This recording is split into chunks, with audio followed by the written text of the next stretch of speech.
Hello ABR MarketWatch viewers. Let's dive into today's market story.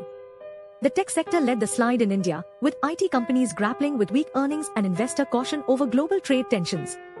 This, coupled with President Trump's announcement of potential tariffs on EU and Mexico imports, created a flattened market worldwide.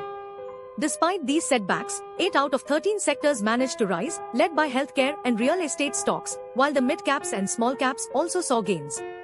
Notable performers include Ola Electric Mobility, whose improved gross margins and narrow sequential loss caused 18.3% surge.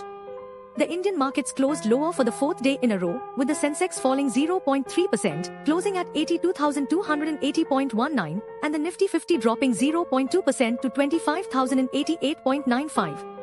Meanwhile, the Indian rupee hit a two-week low against the US dollar due to corporate dollar demand, equity outflows amid trade policy uncertainties.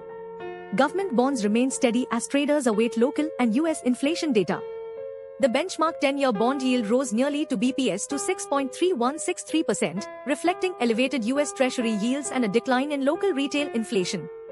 In corporate updates, HG Infra Engineering approved a 4 billion rupee bond issuance, while VIP Industries announced a sale of up to 32% stake for up to 17.6 billion rupees to multiples private equity. This deal will result in a change of control, with the promoter Dilip Piramal retaining a minority stake and becoming chairman emeritus, subject to regulatory approvals.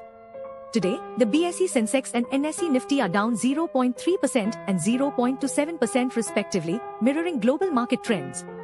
The Indian rupee dropped 0.22%, reaching its lowest level in more than 2 weeks. Remember, every cloud has a silver lining. Amidst these market fluctuations, keep an eye out for the Bastille Day sale offering up to 80% off. It's not one to miss. Stay tuned to ABR MarketWatch for more market insights and updates.